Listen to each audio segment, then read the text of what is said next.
Is it really shoulder pain or is it your bicep? But what if it's Caused a specific muscle? Yeah. In shoulder pain and in shoulder injuries, you've got to look at so many different suspects that may be dealing with, that may be causing this pain. So we're going to go into some assessments to figure out what the problem is and how we can possibly fix it.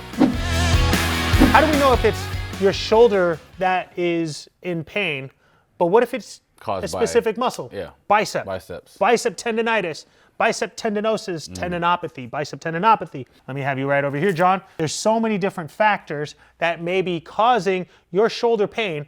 And in this case, we're just gonna start targeting your bicep to help with just relieving some of your pain. Yep. But it doesn't necessarily fix all of the shoulders. So let's get into the relieving your pain first. And then on another episode of our Move Better channel, there are other exercises that you can do to work the whole pattern. So check those out. All right, let's get into some exercises. All right, so John asked, how do we know if it's the shoulder pain that we're dealing with, right? Or the bicep that we're dealing with. Well, one of the things that I like to do is I like to just put tension on it. I like to test his muscle to see if that's the area. So if I've already checked all of his rotator cuff muscles and all of them seem pretty good in those patterns, this might be the pattern that might be affecting him. So as I push down, notice his bicep is contracted here. And as I push down, he might start feeling a little weak and he might start feeling a little pressure there. Right here. And he starts to feel right on his chest. So I could simply say, hey, you know what? It's a pec problem. It's a chest problem. But how do we know if it is just a bicep? Well, we know that his bicep is weak. So I'm just going to start working that pattern. Remember, as I said, it might not be just a bicep tendinopathy. It might be a pec problem, it might be a chest problem, but really what it comes down to, it's a pattern issue. And so we're gonna fix this pattern right here. So what we're gonna do, we are just gonna work on strengthening the pattern. And so all he's gonna do is just gonna hold that pressure here where he does not feel pain. Now, you don't feel pain right now, do you? Nope. Good. So he's gonna hold it right here. Now, he might feel pain in this position here, right where I was muscle testing him, but I'm gonna back off a little bit. Go ahead and bring it down. And he's just gonna hold it right here. And as I'm stepping away, he's gonna start feeling pressure in his bicep from different angles, right? Because now I'm changing the load of the way his bicep is taking it, the way his shoulder's taking it. There's no pain there, right? No. And so as I'm doing that now, if you guys are alone at home and you guys have a band, step forward and step back. So if I'm a stable area, you're just gonna step forward and you're gonna step back and you're gonna just try to target this position because this is the area that makes him feel better. Okay, so he's gonna step back and forward, back and forth. Now, if you have a TRX, that might be a way to go as well, or if you guys have some rings. If you have a TRX at home, remember one of the movements that you might be dealing with pain is raising your arm over your head. And so what we're gonna do here with John, move your feet forward, John.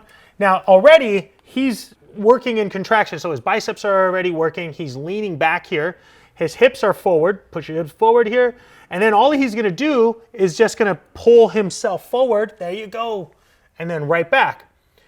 And then back again and pull up. So he's doing a modified row here, modified body weight row. And then from here, you could also dip your butt back and just pull yourself in. That's it. And so he could do it through dynamic motion here.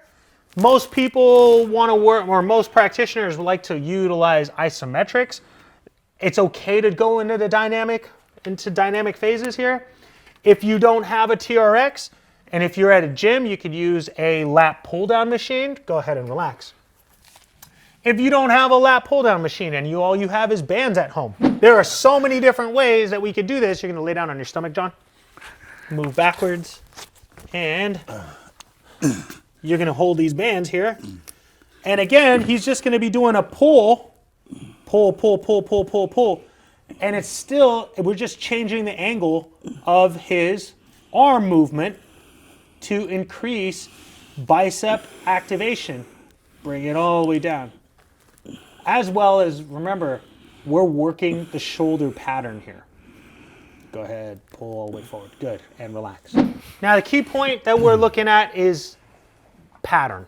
We want to get the bicep to work with the shoulder. And the more movement that you do, the more dynamic movement that you work with, even if it is just isometrics, we decrease pain.